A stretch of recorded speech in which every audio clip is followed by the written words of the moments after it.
Senhor tem nos sustentado em meio a tempos difíceis, aleluia. Senhor, meu Deus, meu Pai, a tua igreja está aqui reunida no teu nome para te adorar, meu Pai, porque digno és de ser adorado, digno és de ser entronizado, meu Pai. E eu coloco mais meu louvor da igreja em adoração ao Senhor, porque o Senhor tem feito coisas grandes e maravilhosas, meu Pai. O Senhor tem nos capacitado, tem nos guardado debaixo das tuas asas, Senhor amado. O Senhor tem nos visto ativo, e eu te louvo, Pai. Entronizado seja o meu Deus entre os querubins, louvado e adorado seja o nosso Deus, aleluias. Que a igreja possa dar aleluias ao Senhor, porque a palavra diz que o Senhor habita no meio de louvores.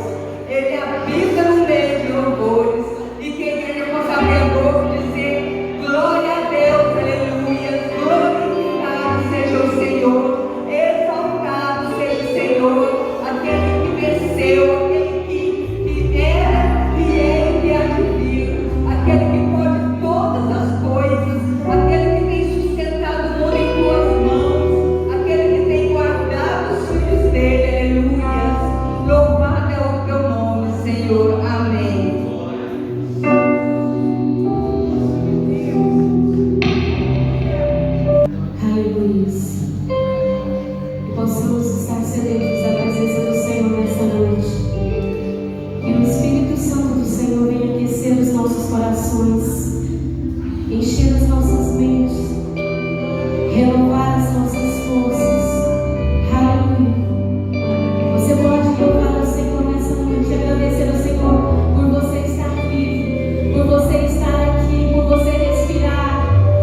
estará com você. Aleluia.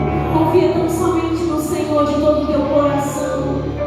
Creia tão somente que Ele fará na sua vida tudo aquilo que você tem colocado, todos os seus propósitos, todos os seus sonhos que você tem colocado diante da presença do Senhor.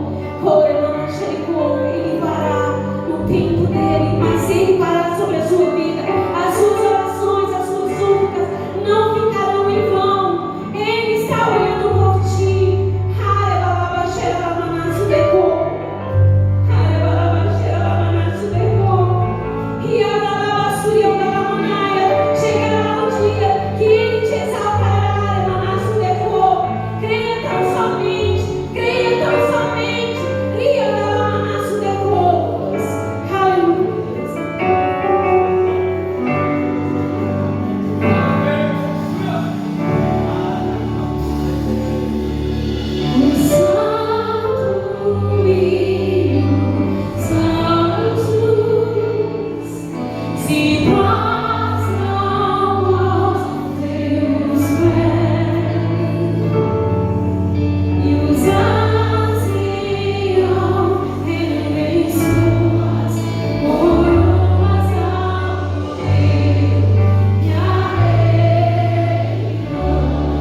agradecer ao Senhor, dizer: Senhor, muito obrigado por todos os livramentos que o Senhor me deu, por todas as dificuldades que eu passei, mas o Senhor me livrou de todas. Assim como a tua palavra diz que o Senhor não prova ninguém, mas pelo contrário, o Senhor dá o livramento, o Senhor é quem dá o livramento. Então eu queria pedir para erguer as suas mãos, fechar os seus olhos e simplesmente agradecer pela graça, agradecer por o Senhor ter deixado faltar na sua casa um pão. Por mais que tenha sido escasso, por mais que as coisas tenham sido difíceis, o Senhor não tem deixado faltar o pão na sua mesa. Ele tem enviado o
irmãos.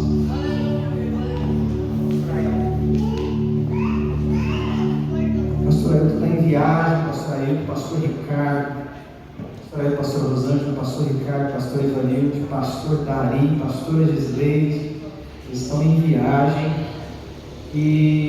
mas nós estamos aqui, aleluia, graças a Deus, estamos aqui orando e intercedendo por eles, para que eles tenham um descanso merecido ali, mas alguns outros irmãos também estão acompanhando esses irmãos em viagem. Mas nós cremos que aqui a nossa oração vai abençoar a vida deles lá e nós também sairemos aqui abençoados em nome de Jesus. Amém? Presbítero Jonathan.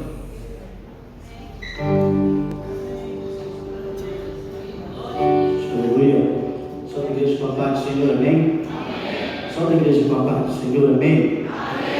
Quantos vieram adorar o Senhor nesta noite? Eu conheço 2 lugares onde o silêncio é imperativo.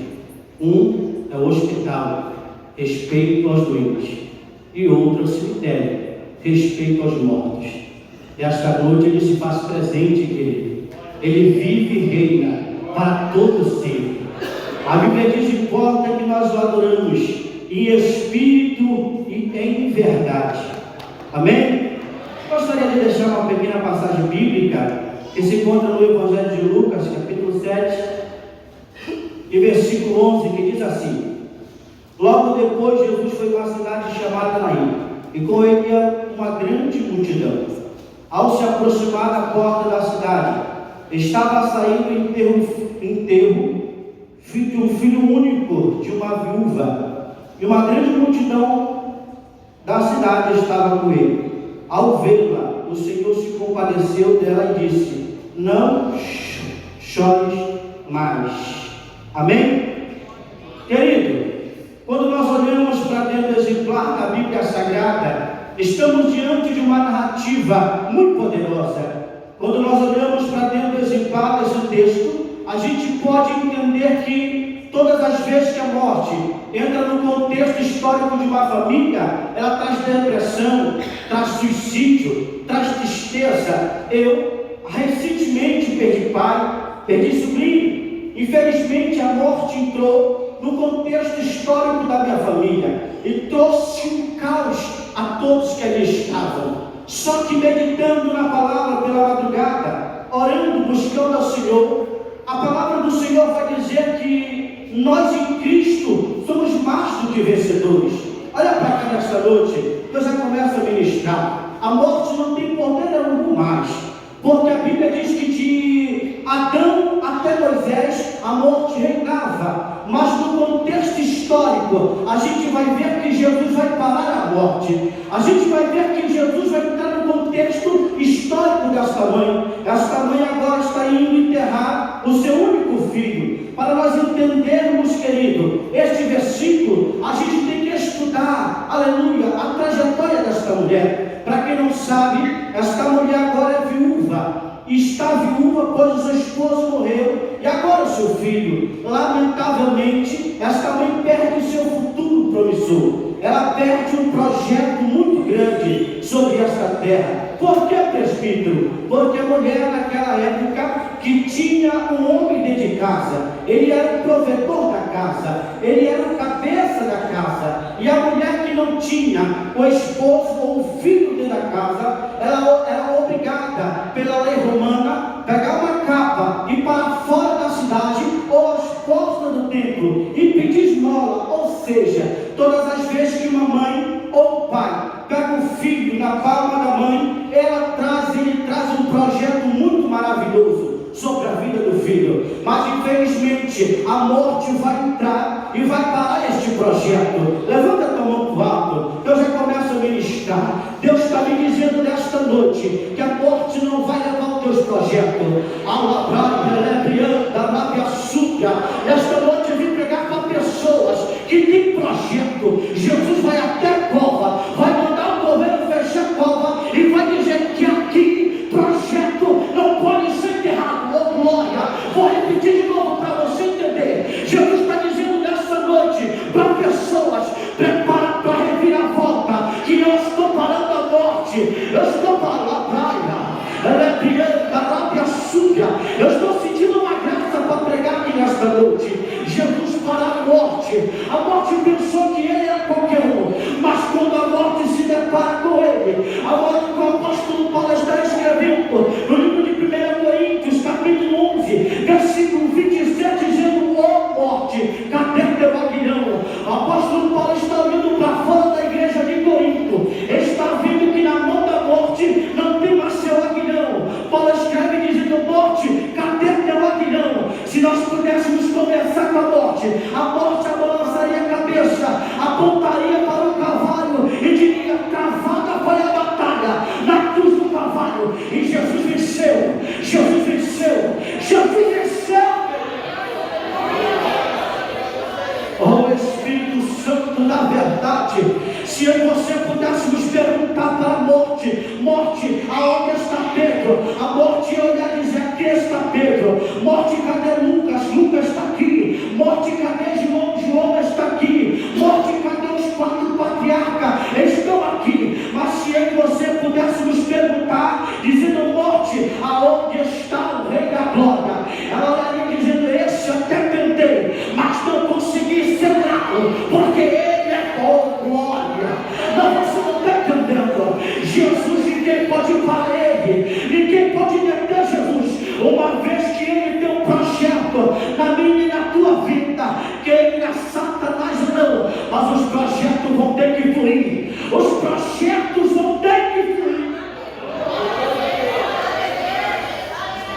Agora que eu olho lá para o livro de Mateus, capítulo 2, versículo 1, aonde narra a narrativa de Jesus. Jesus nasce, cresce, vive e morre. Acabou. Aparentemente alguém olhou para o ministério terreno de Jesus dizendo: acabou para ele, não tem mais nada para ele, os projetos estão dentro do túmulo. Mas se eu e você pudéssemos perguntar, ter uma conversa particular com a pedra que foi colocada na boca do sepulcro, se a pedra pudesse bater no peito e dizer: eu sou forte, eu estou impedindo ele de sair daí, oh glória. Eu vou começar a pregar esta noite, querido. Mas se eu pensasse que a pedra é forte, vem o ferro, quebra a pedra e diz: forte sou eu. Quando eu estou pensando que o ferro é forte, vem o fogo, derrete o ferro e diz: forte sou eu. Quando eu estou pensando que o fogo é forte, vem a água, apaga o fogo e diz: forte sou eu. Quando eu estou pensando que a água é forte, vem a terra, seca a água, e vem a terra, seca a água e diz: forte sou eu. Quando eu estou pensando que a terra é forte, vem o sol, seca a terra e diz: forte sou eu. Quando eu estou pensando que o sol é forte, vem a nuvem para o sol e diz: forte sou eu. Oh glória, prepara. Quando eu estou pensando que a nuvem é forte, vem a montanha para a nuvem e diz: forte sou eu. Quando eu estou pensando, aleluia, que a montanha é forte, vem o homem, vem seu maquinário, derruba a montanha e diz: forte sou eu. Quando eu estou pensando que o homem é forte, vem a morte, vem Lúcifer, mata o homem, leva para o abismo e diz: forte sou eu. Mas lá vem Jesus, depois de 3 dias dentro do sepulcro, para fora dizendo: forte sou eu, forte sou eu, forte sou eu.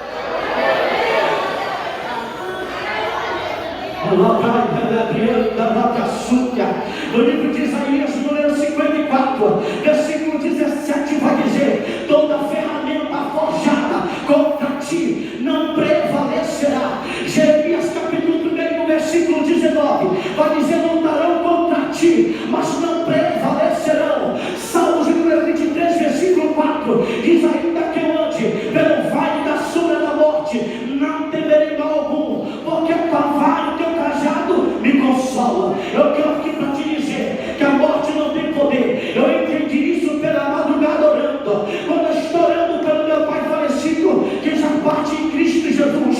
Eu estou chorando dizendo: Jesus, por que disso? Jesus, por que daquilo? Jesus entrou no meu quarto dizendo: tu precisa entender uma coisa, que a morte não é um serviçal do diabo, a morte é meu serviçal. Ela mata quem eu quero, ela leva quem eu quero. Então não se lamente se você perder alguém na vida. Se perdeu, é porque a vontade de Jesus, ela é soberana. Levanta as tuas mãos para o alto. Eu quero profetizar nessa noite para a tua vida, que a tristeza não fará parte da tua caminhada, a tristeza não fará parte da tua família, a tristeza não fará parte da tua história.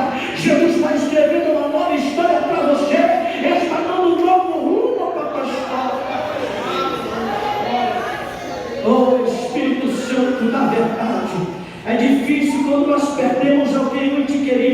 E o que é que podemos fazer? Não tem nada diante da morte que nós podemos fazer, mas Ele pode tudo. Ele cura, Ele liberta, Ele salva, Ele batiza, Ele cura ainda, querido.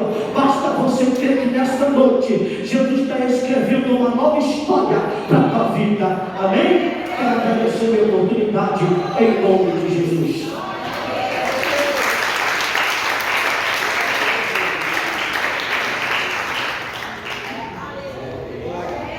Glória a Deus, aleluia. Tem glória a Deus aí, pode glorificar. As crianças estão sendo convidadas por delas. Enquanto isso, você pode abrir a sua Bíblia, enquanto as crianças se dirigem ao local de culto delas, no Evangelho de João, capítulo 6. Evangelho de João, capítulo 6, a partir do verso 38. Aleluia, graças a Deus.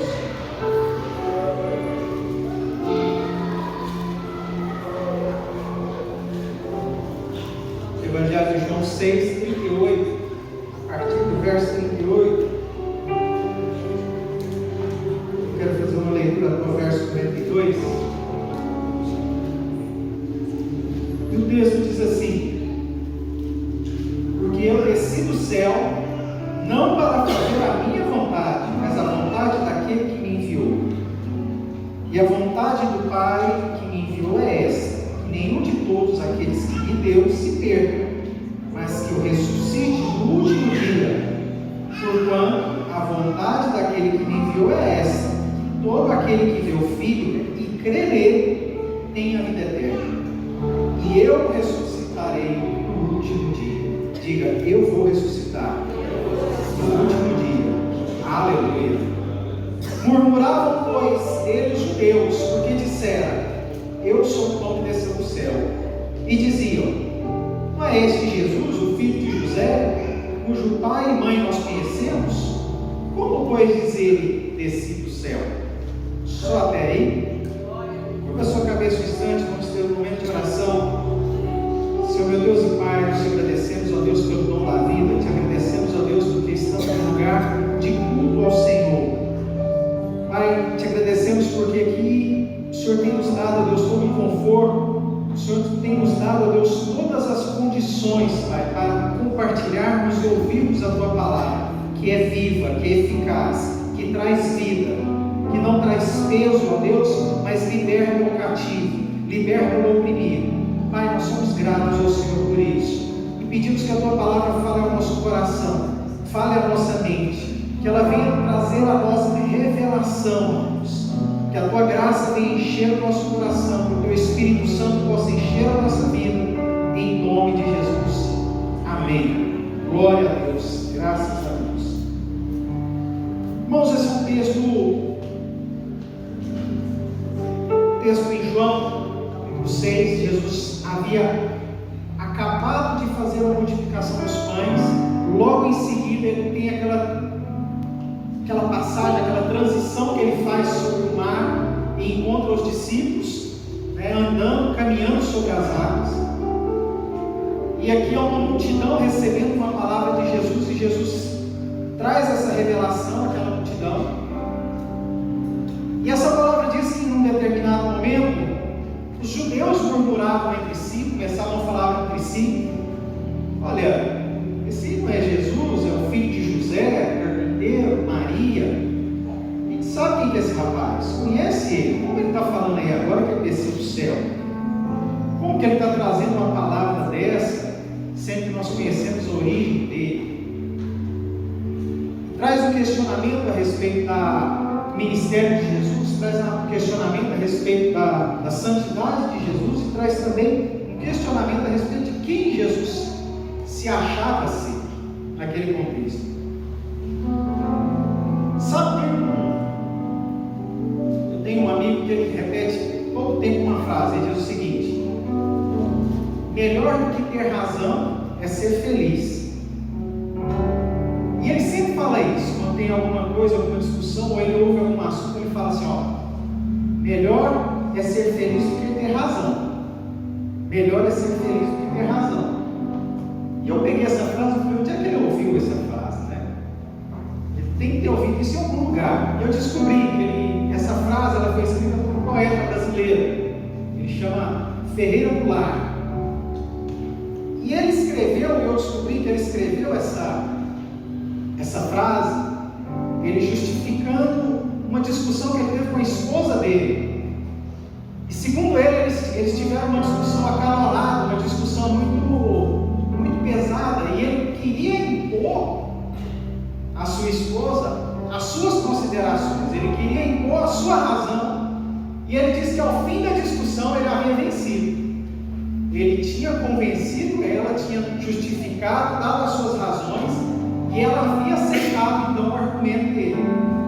Só que ele disse que ao final da discussão ela estava arrasada, e ele estava bem, porque ele tinha vencido aquela guerra.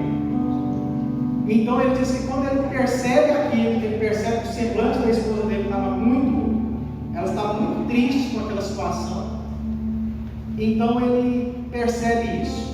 E aí ele escreve um poema e ele menciona isso. Não quero ter razão, quero ser feliz. Ele diz: melhor é que eu tivesse cedido e visto ela com semblante feliz, e eu também ficasse bem, do que ter vencido aquela batalha, aquela guerra, no argumento, na discussão de tentar justificar a minha posição. E eu não sei se os irmãos têm percebido isso, mas isso é uma condição que nós percebemos na sociedade, na evolução da sociedade, é que as pessoas cada vez mais, eu acho que as redes sociais têm ajudado muito a dar voz para essas coisas, cada vez mais as pessoas têm a verdade, são detentoras da verdade, dominam a verdade e se acham na autoridade do direito de julgar todo mundo segundo a sua verdade. Alguém concorda comigo? Diga amém. É verdade? E se entendem na condição de impor a sua razão, o seu entendimento a qualquer custo. E se entendem como sendo as pessoas detentoras da razão. Não importa o preço que isso vai custar, mas eu tenho que impor a minha razão, a forma como eu penso. Seja pela escolha política, né? Nós tivemos um país aí dividido, e ainda temos aí resquícios de um país dividido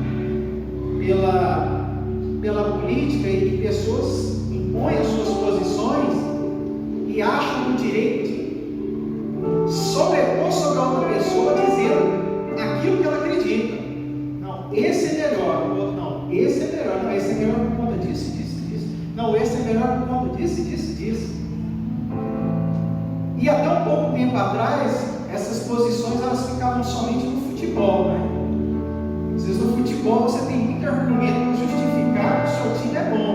O irmão Wilson mesmo, nós dois compartilhamos aí uma caminhada torcendo por esse time. E a gente sempre tem argumento, né, Wilson, para poder justificar que a equipe de futebol é muito boa. Irmãos, pode estar uma situação terrível, mas a gente acha que tem que argumentar e dizer que está muito bem. Não pode deixar o braço torcer, não pode ceder nem um minuto, de maneira alguma. A gente tem que justificar e achar uma maneira de justificar que está bem. Agora não, agora está bem mesmo, né? Agora não. Vocês podem ver que está bem. Tá? Espero muito tempo para falar isso, né? Mas essa é a verdade. A religião também sempre foi um fato assim, de criar muitas intrigas entre as pessoas, uma justificativa de impor aquilo que eu acho que é certo, aquilo que eu acho que é verdade. Eu já compartilhei aqui com um amigo que ele sempre questiona a fé que eu tenho, ele sempre questiona a minha posição de fé. E ele, por diversas vezes, eu já deixei ele com seus argumentos, apesar de eu falar, contrapor as justificativas dele, os argumentos dele, contrapor com a palavra. E aí eu percebo que ele altera um pouco a voz, ele apela, né, ele fica nervoso, e ele começa a falar, esbravejar, e eu falo, não, agora é o momento de eu calar. Então aí eu calo, ouço, e falo, não, ainda vai ter uma próxima oportunidade, né? Vai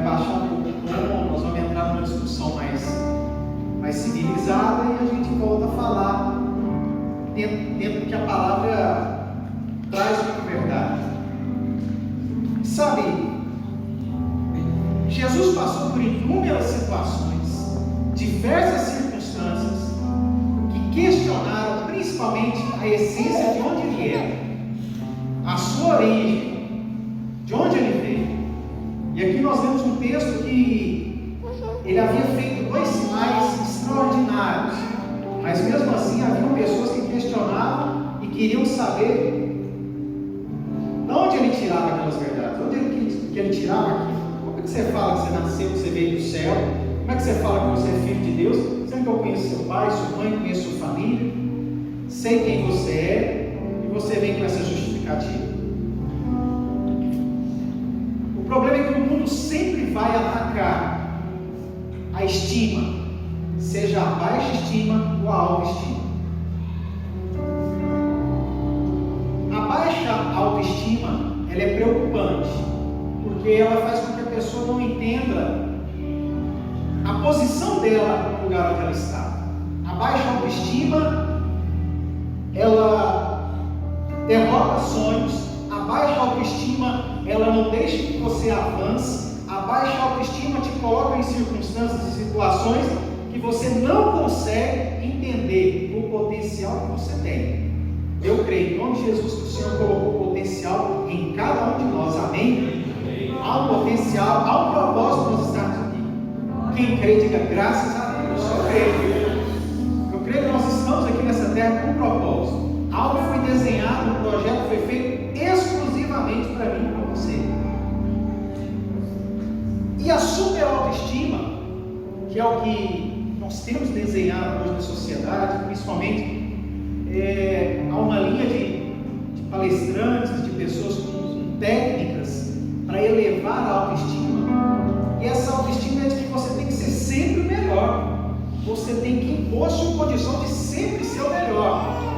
E você não pode aceitar menos daquilo que você é. Mas sabe, a palavra de Deus, hoje na parte da manhã nós falamos aqui na escola bíblica dominical sobre os progressistas, né, sobre o evangelho progressista, o evangelho que diz que você, o homem, é o centro da vontade de Deus, que o homem é aquele, todas as coisas cooperam para o homem, né, tira a essência daquela que a palavra diz, da graça de Jesus, e o homem, Deus é como um servo do homem, né, não é o inverso, Deus que serve o homem, as bênçãos Deus tem que dar para o homem, e você tem que ir lá e alcançar. Isso é uma verdade que vem sendo propagada dentro do evangelho progressista. E nós estudamos aqui, eu fiz uma menção a respeito do equilíbrio de todas as coisas. Como Deus traz equilíbrio a todas as coisas, como Deus traz equilíbrio ao universo. Não é verdade, irmãos? Como a terra é boa, né?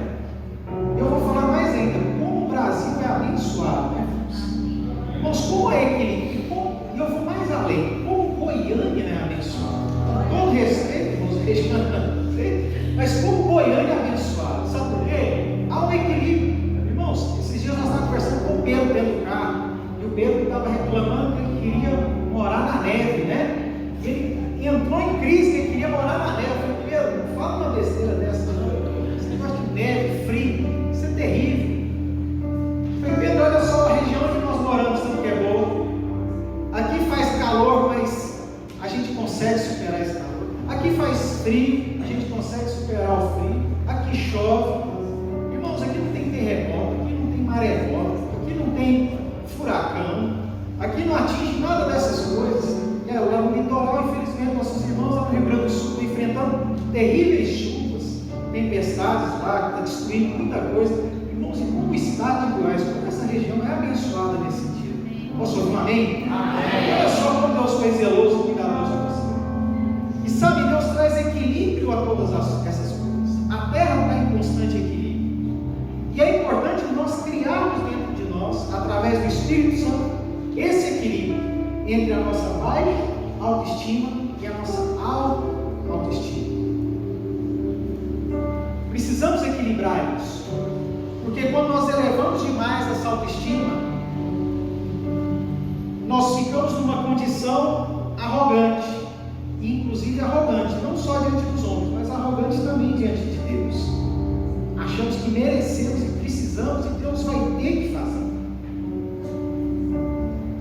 É mais ou menos como eu falei de coaching aqui, é o coaching financeiro. Esses dias eu vi um vídeo falando, o coaching financeiro, ele ensina o pobre a ficar rico, mas quem ensina o pobre a ficar rico, quase sempre é o rico. Ele é rico, e ele fala assim, não, se você guardar R$150 todo mês, fazer investimentos de R$150 todo mês, no final de 5 anos você vai estar com R$1,5 milhão guardados, rendidos, numa poupança assim assado. Basta você segurar o seu aluguel, paga só R$500 de aluguel, não sei quanto é que a gente vai conseguir pagar um aluguel de R$500. Você gasta só R$300 no supermercado, que feira, uma feira que você faz por R$300, e ele vai fazer uma matemática, se você vai olhando aquela matemática, esse cara está deslocado da realidade. E no final ele diz, olha aqui, é possível, você vai ficar rico. Aí ele fala, ainda vai sobrar dinheiro para você comprar o meu curso, que eu vou te ensinar todas essas técnicas. E aí ele fica rico, você não resolve a sua vida, e a gente sabe onde é que vai parar essas coisas. Mas funciona quase que exatamente como isso, porque eles acham que pode ensinar, e assim o homem arrogante, ele acha que pode ensinar também dessa maneira. Deus, eu sei como é que o Senhor tem que cuidar da minha vida. Olha só, se o Senhor resolver isso, se o Senhor resolver isso aqui, pronto, eu tenho paz na terra. Eu não preciso de mais nada. Basta o Senhor seguir o roteiro que eu desenhei e escrevi. Mas Deus tem o controle das nossas vidas na sua mão. E Ele conhece, como a palavra diz, todos os nossos caminhos. Ele sonda e conhece o nosso coração, assim como diz o salmista. E graças a Deus aí. Sabe, irmãos, no Evangelho de João, capítulo 16, verso 33, diz assim: eu lhes disse essas coisas para que em mim vocês tenham paz. Nesse mundo vocês vão ter aflições, contudo tenham bom ânimo, porque eu venci o mundo. Jesus dá uma realidade aos seus discípulos. Vai ter dificuldade, mas eu venci. 2 Timóteo, o apóstolo Paulo fala para Timóteo, numa orientação, capítulo 3, no verso 12, diz assim: de fato, todos os que desejam viver piedosamente em Cristo Jesus serão perseguidos. Olha a orientação que o apóstolo Paulo dá para Timóteo. Para Timóteo, vai ter dificuldade. Quer seguir a Cristo? Vai ter dificuldades mesmo.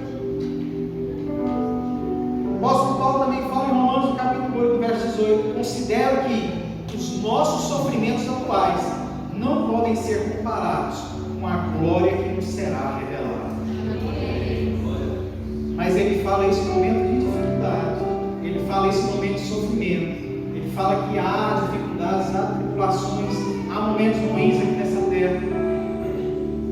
Como o presbítero Jonathan falou que agora o espírito da morte cercou lá a família, trouxe confusão, irmãos, trouxe dificuldades, e assim nós vamos ter que viver nessa terra, passando por essas dificuldades, passando por essas tribulações.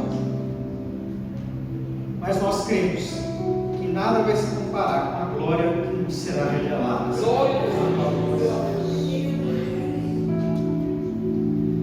O apóstolo Tiago diz no capítulo 1, e eu gosto demais desses dois versículos, versículo 2 e verso 4, ele diz assim: meus irmãos, considerem motivo de grande alegria o fato de passarem por diversas provações. Olha só,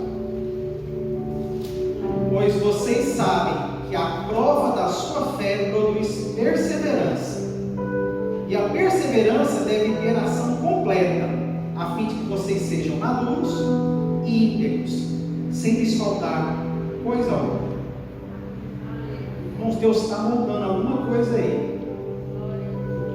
Eu tenho um amigo que ele fala assim: olha, se Deus me colocou numa guerra, então ele está achando que eu sou Rambo, porque a guerra está difícil.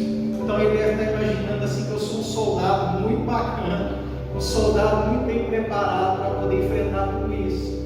Mas sabe uma coisa? Deus conhece, Ele sabe as limitações, Ele sabe até onde vai.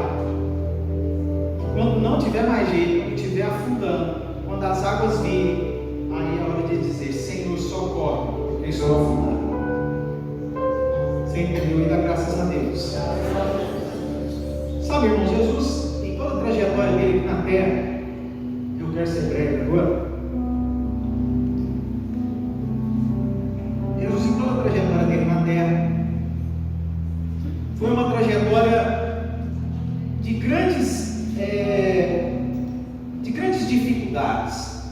trajetória de Jesus aqui nessa terra foi uma trajetória em que ele passou por grandes tribulações.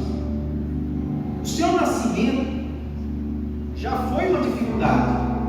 A palavra de Deus fala que não foi encontrado local, os hotéis estavam cheios, e houve ali então uma oportunidade de que eles pudessem hospedar, os seus pais pudessem hospedar, mas estava um curral, né? Um local ali onde tinha animais. E Jesus nasce num lugar completamente inadequado, e principalmente inadequado para que o Filho de Deus viesse. Mas ele nasce ali. E sabe, logo depois do nascimento dele, surge um decreto feito por Herodes. Herodes diz: é para matar todas as crianças, todos os recém-nascidos. E aí os seus pais têm que pegar Jesus e fugir com ele, para que ele não fosse morto. Se afasta da terra natal, se afasta dos seus familiares, se afasta de todas as pessoas conhecidas, para que ele não pudesse ser morto. Vai para uma terra desconhecida, para que ele não fosse morto. E Jesus fica até que Herodes morra. Quando Herodes morre, o decreto cai, então a sua família tem que retornar e reconstruir tudo novamente. Irmãos, isso não deve ter sido fácil. Isso deve ter sido muito difícil. E Jesus, em todo o tempo do seu ministério, ele teve seu ministério diminuído pelas pessoas. As pessoas diminuíram quem ele era. No Evangelho de Mateus, no capítulo 13, no verso 55 e 57, diz assim: não é este o filho do carpinteiro? Não é Maria sua mãe? E não são seus irmãos Tiago, José, Simão e Judas? Não estão conosco todas as suas irmãs? De onde, pois, ele obteve todas essas coisas? E ficavam escandalizados por causa dele. Mas Jesus lhes disse: só em sua própria terra e em sua própria casa é que o profeta não tem honra. Seus vizinhos, as pessoas da sua terra, próximo deles, diziam: olha, quem é esse cidadão? Não tem que ele está trazendo todas essas palavras. Diminuíam as palavras dele, diminuíam e não reconheciam aquilo que ele falava, não reconheciam a verdade que Jesus trazia, diminuíam sempre aquilo que ele fez.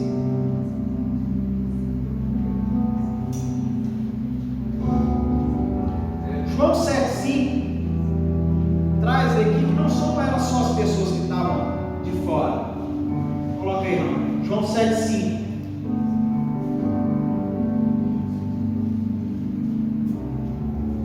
Porque nem mesmo seus irmãos criam nele. Irmão, nem o de dentro de casa acreditavam, nem aqueles que estavam próximos desmereciam tudo aquilo que ele falava. E a morte de Jesus ainda consegue ser mais humilhante ainda. Jesus é traído pelo seu melhor amigo, que estava à sua mesa, assim a palavra fala. E Jesus é traído por ele, é enganado, é entregue. No momento em que Jesus está sendo julgado, os soldados romanos humilhavam ele, zombavam, colocaram sobre ele uma túnica vermelha, uma coroa de espinhos, para que ele simbolizasse ele daquela forma decadente, o rei dos judeus, como ele se intitulava. Você não é rei dos judeus? Então os romanos vão lá e fazem uma roupinha para ele, colocam e zombam e humilham Jesus. Irmãos, da condição que ele era o Filho de Deus. Ele é o Filho de Deus. Jesus teve um julgamento injusto, muito injusto. A sua causa foi julgada de forma ridícula. O que o Sinédrio fez, o que Caifás fez, colocou Jesus numa condição que colocou até mesmo Pilatos numa condição difícil. O Evangelho de Lucas, no capítulo 23, no verso 4, diz assim: Pilatos disse aos chefes dos sacerdotes, às autoridades e ao povo: não vejo base alguma para acusar esse homem. Os Pilatos não tinha condição de julgar Jesus, porque ele não via nele uma condição que o crime incriminasse. Ele falou: olha, tem como trazer um julgamento E com as suas alegações eu não consigo julgar ele. Tamanha injustiça que foi feita com Jesus naquela condição de crucificado.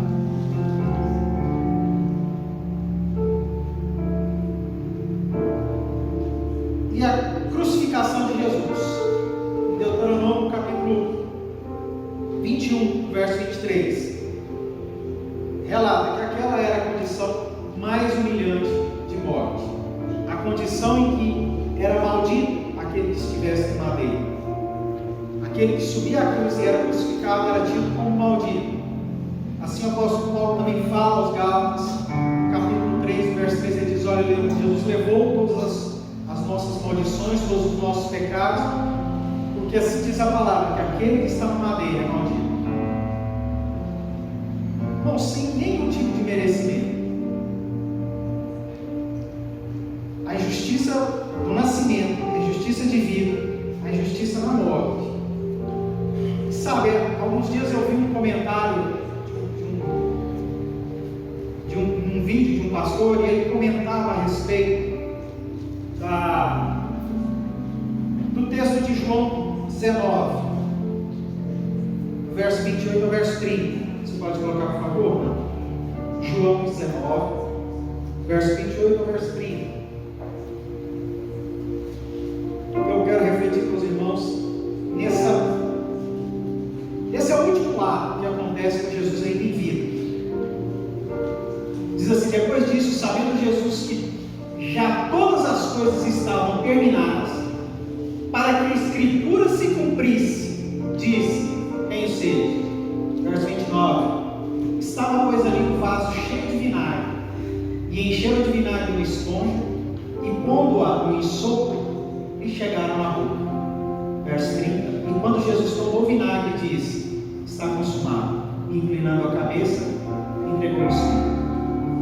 Eu sempre tive uma curiosidade para saber desse ato que esse soldado faz: colocar uma esponja encharcada de vinagre e dar para Jesus beber. E eu vi alguém, um pastor, trazendo uma revelação disso, e eu fui buscar na história do povo romano o significado disso.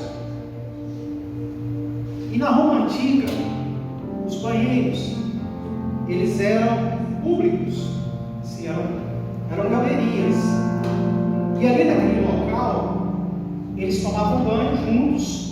Os romanos, eles entravam naquele local, tomavam banho juntos e usavam sanitários. Os sanitários eram todos coletivos. E para se banhar, para se tomar banho, existia um graveiro grande, e eles colocavam uma esponja nesse graveiro, feita com tecido, e ele chamava xilospôngio, esse material.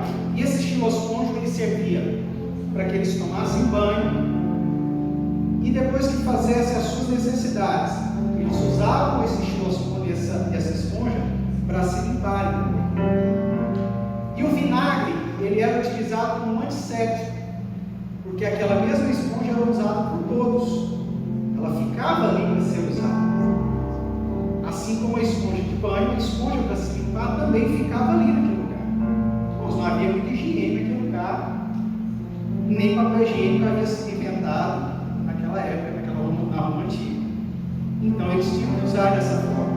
Era a estratégia, a técnica que tinham para aquele tempo. Quando Jesus disse que havia visto que tudo tinha se passado, ele precisava fazer isso. E ele fala: eu tenho sede. Irmãos, e a esponja que vai na boca de Jesus, cheia de vinagre, é essa mesmo que você está pensando. E vai até a boca dele. E quando ele prova e ele vê que é o vinagre, ele diz: está consumado. Tem mais o que fazer com essa terra. Sabe, em todos os atos, Jesus passou coisas muito piores do que eu e você. Você crê nisso?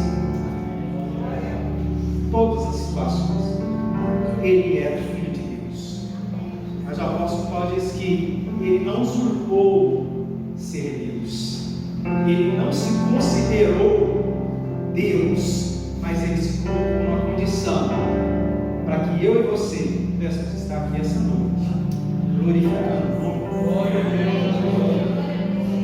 Irmãos, mas por quê? Passa por tamanha humilhação. Aí depois de morto ainda tem que pegar um túmulo emprestado. José de Arimateia fala assim: não, eu tenho um túmulo ali, eu vou colocar ele lá. Porque se José de Arimateia nem se manifesta, não se sabe nem o que ia fazer com o corpo dele. E como já era sábado, ele não poderia ficar nem exposto na cruz. Então ele coloca ele num túmulo improvisado, emprestado.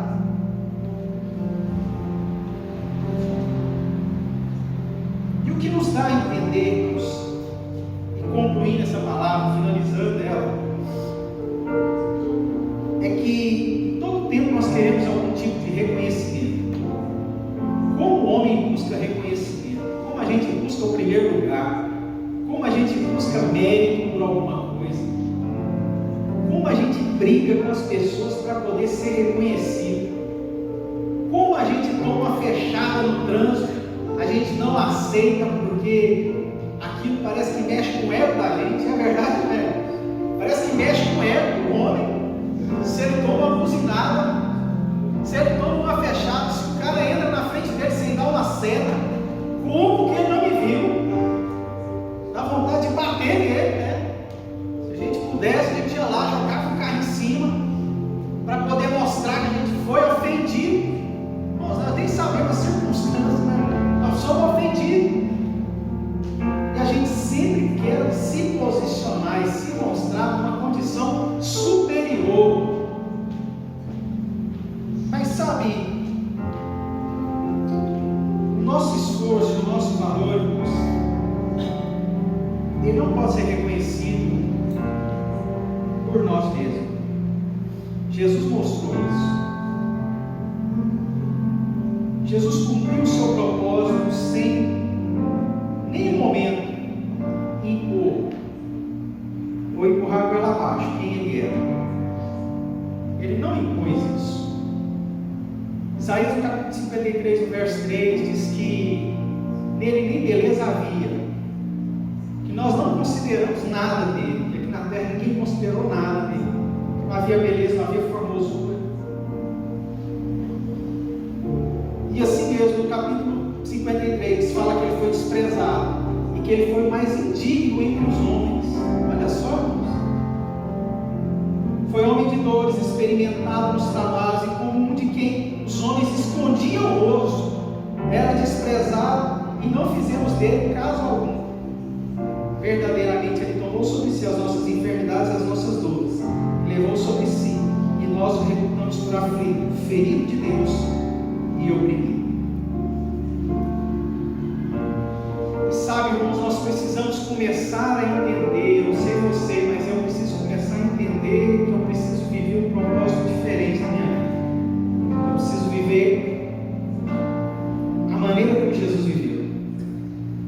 Não é pela minha força, não é pelo meu argumento. E assim como aquele poeta falou, eu quero ser feliz, eu não quero ter razão.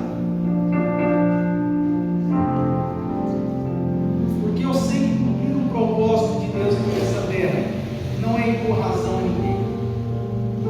Sabe, aconteceu uma situação tão constrangedora comigo, nós tiramos umas férias 3 dias agora, eu, a Rafael e os meninos, e foi extremamente constrangedora. Eu falei assim, não tem condição de eu deixar isso passar barato, eu tenho que trazer isso para a igreja. Falei com a Rafael mais ou menos rápido, ela ficou meio sem entender o que havia acontecido. Nós fomos num parque, eu, os meninos e ela, e é um lugar que a gente já está acostumado a ir várias vezes.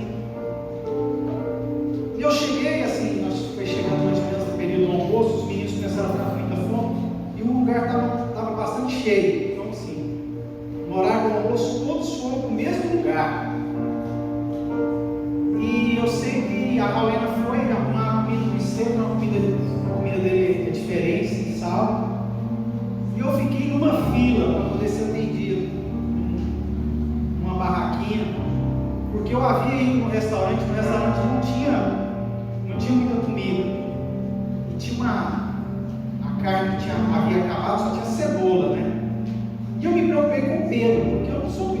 com essas coisas, eu me preocupei com Pedro, né? Eu falei assim, poxa, Pedro não come, ele vai ter dificuldade de comer. E eu pensei nele, pensei na Rauena, apesar da Rauena também não fazer muita questão desse mês, eu falei, vamos tentar aqui, ajeitar uma coisa aqui, e parei nessa barraquinha para comprar uma porção de carne. E eu lembro que eu fiquei nessa fila, irmãos, e essa fila não andava. E essa fila não andava, e aí, enfim, a gente percebeu que uma pessoa trazia pessoas que eram atendidas furando a fila, né? E assim, eu já estava agoniado, a mãe estava aguardando, falando que os meninos estavam com fome. Eu falei, gente, não é possível, né? E aí, quando isso aconteceu, aí o senhor que estava atrás, sempre tem alguém que atiça, né? Falou assim, olha lá, esse pessoal aqui passa todo mundo na sua frente. E eu entendi que era a minha frente. E aí eu fui até o atendente e falei, rapaz, todo mundo está passando na frente, você não está entendendo o que você está fazendo, você está fazendo errado. Eu falei, a culpa é sua, porque você não está fazendo a coisa direito. E ele ficou me olhando assim, tão espantado, ele ficou assim com os olhos assim, fitos em mim. E eu falei. E aí por fim ele falou, não, eu vou atender o senhor. Eu falei, não, agora eu vou ser atendido pela moça. E depois que eu fiz o pedido, que eu atendi, eu saí assim, irmão, vai bater uma vergonha tão grande. Eu fiquei com tanta vergonha, eu não cheguei a ofender ele, mas eu só disse que ele era responsável por toda aquela confusão. E ele não disse uma palavra sequer. E aí depois eu voltei, eu fui lá, comentei com a Ramiro, eu voltei, uma moça que estava na minha frente, eu acabei furando a fila, ela saiu nervosa, ela falou, você furou a fila do meu braço. Eu falei, meu Deus do céu, porque a moça que estava aqui, eu prejudiquei. E aí depois eu voltei lá, eu falei assim, não, tem que ir lá para poder tentar corrigir isso. E aí a moça me viu, chegou lá e falou assim, olha, seu pedido, olha só, eu fui lá para tentar resolver, seu pedido, eu não sei se o rapaz falou, mas ele vai demorar 1 hora. Eu falei, não, moça, eu fiquei 1 hora na fila, agora tem que esperar mais 1 hora aqui. Ela falou, você tem que esperar 1 hora. Ele não te falou? Aí eu olhei o rapaz, eu falei, meu Deus do céu. Aí eu falei assim, eu ia para poder ir lá conversar com o rapaz, agora perdi a vontade de lá conversar com ele. Eu falei, moça, deixa eu falar um negócio para você aqui, eu vou aguardar. É 1 hora, eu vou aguardar. E eu saí de lá muito nervoso, e aí eu fui para o restaurante onde a Ramalha estava, e a Ramalha já tinha servido a comida, e já tinha uma carne nova lá que eles colocaram, que não ia ter essa carne, eles já tinham servido essa carne. E eu sei que passou poucos minutos, chamou, eu falei, olha, foi rápido, foi 1 hora. E eu cheguei lá, o pedido estava errado. E eu falei, não tem jeito de eu tentar corrigir essa situação. As circunstâncias não permitem, né, eu tentar corrigir isso. Mas eu peguei, eu fiquei calado, eu fui para a mesa, e a gente comeu, terminou de comer. E assim, como nós vamos várias vezes nesse lugar, a gente sempre come mal lá. Misericórdia. A Raulina falou assim para mim quando nós terminamos de comer. É a primeira vez que eu como muito bem aqui. É a primeira vez. E os meninos estavam todos satisfeitos. E eu morri de vergonha. Eu pensando comigo. Deus tinha preparado tudo. No tempo dele, estava tudo certinho. Mas eu queria ter razão. Eu precisava ter razão. Precisava me impor, né? Precisava dizer que estava todo mundo errado e eu certo. E eu comecei a entender que aquilo que o apóstolo Paulo fala na igreja de Filipenses, aos Filipenses, capítulo 2, coloca para mim, por favor, capítulo 2, eu quero ler esses versículos para me encerrar, do verso 3 ao verso 11. O apóstolo Paulo diz assim, nada façais por contenda ou por vanglória, mas por humildade. Cada um considere os outros, olha só, cada um considere os outros superiores a si mesmo. Verso 4, não atente cada um para o que é propriamente seu, mas cada qual também para o que é dos outros. Meu irmão, a gente preocupar com o problema do outro, é ver que o outro talvez tenha dificuldade e tentar entender qual é a situação que ele está. Pastor, aí com uma certa oportunidade contou para mim que fez os móveis na casa dele. Eu havia indicado o rapaz na época, mas tem muitos anos. E o rapaz, eu falei, pastor, ele é difícil, ele não entrega as coisas, é muito complicado. E o pastor disse, mano, foi estressar com ele. Eu falei, irmão, não tem jeito, ele é pastor também. E aí, o dia que o pastor foi conversar com ele, ele começou a chorar. Começou a chorar e falou, pastor, eu estou com tanta dificuldade, minha igreja está assim, eu estou com dificuldade na família, assim, assim. E o pastor falou assim, eu fui lá para poder cobrar as coisas dele. Quando eu vi, ele estava orando por ele, estava lá de joelho na sala chorando, e eu orando sobre a vida dele. Ele falou, Santo, como é que eu faço? Eu falei, pastor, ora mais. Só ora para ver se ele consegue te ajudar e entregar o que ele prometeu. Mas o verso 5 diz assim, de sorte que haja em vós o mesmo sentimento que houve também em Cristo Jesus, que sendo em forma de Deus, não teve por usurpação ser igual a Deus, mas fez a si mesmo de nenhuma reputação, tomando a forma de servo, fazendo-se semelhante aos homens. Olha só, e achado na forma de homem, humilhou-se a si mesmo, sendo obediente até a morte, e morte de cruz. Verso 9, por isso também Deus o exaltou. Agora eu quero entrar onde você precisa ouvir. Eu fiz toda essa pregação, fiz toda essa conversa, para você entender isso que eu quero te dizer aqui, meu irmão. Deus o exaltou soberanamente e lhe deu um nome que é sobre todo nome. Humilhado há mais de 2000 anos, vem sendo exaltado nessa lei, porque Deus o exaltou. Verso 10, para que o nome de Jesus se dobre em todo o joelho, todos vão se dobrar diante dele, até os que entregaram azeite na boca dele vão se dobrar diante dele, e na terra e debaixo da terra, e toda língua confesse que Jesus Cristo é o Senhor, para a glória de Deus Pai. Sabe por que Jesus aceitava essas coisas, irmãos? Porque ele tinha um propósito. E ele falava, eu não posso perder o propósito, eu não posso perder aquilo que me foi designado a fazer. Até mesmo a tentação de Satanás no deserto, dizendo para ele, seja arrogante, fala com Deus, cobra de Deus aquilo que é seu, fala com essa pedra virar pão. Jesus fala, eu não posso, eu tenho um propósito. Meu propósito é ser honrado pelo meu Pai. Meu Pai vai me honrar. Diante das circunstâncias de humilhação, diante da negação das pessoas, o meu Pai vai me humilhar. Se os da minha casa não me aceitam, vai ter um pessoal lá na igreja da Vila Sul que vai aceitar, que vai levantar a mão e falar assim, eu quero esse Jesus, eu quero esse Filho de Deus, eu quero a salvação, eu quero morar com ele no céu. Você está entendendo? Diga glória a Deus. Meu irmão, deixa eu te dizer aqui, o nível de humilhação que você está passando, o nível de dificuldades que você está passando, aonde você está encaixado hoje, entenda, existe um propósito da parte do Senhor, e quem vai te honrar é Ele. É Ele quem vai te honrar, é Ele quem vai te dar todas as condições de você poder entender o propósito, de entender as circunstâncias, de entender o caminho de humilhação, mas que Ele, em determinado momento, vai te dar a força, vai glorificar. O Espírito Santo de Deus vai te acalmar aí nos momentos de angústia, de raiva, para que você entenda. Você não foi, irmãos, Jesus não foi criado exclusivamente nessa terra para ser humilhado, pisoteado, mas nós fizemos isso. Os homens fizeram isso.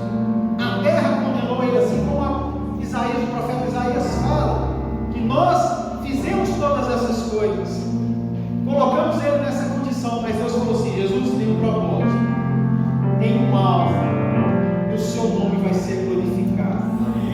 E Jesus vai julgar toda a terra, e Ele é Rei dos Reis, Senhor dos Senhores. Irmãos, a visão e a revelação que o apóstolo João tem no Apocalipse, vendo Jesus naquela condição, como Senhor, vendo aquele que tem os olhos como chamas de fogo.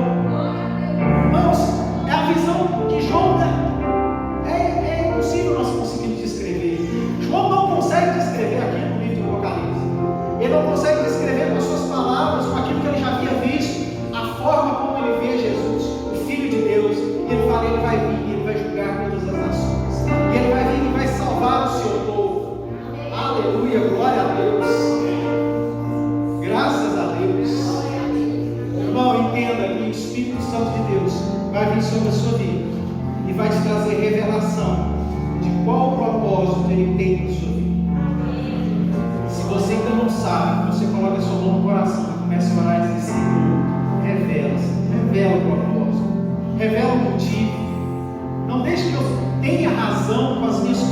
forças, mas que eu tenha, Senhor, conforme aquilo que o Senhor projetou e desenhou.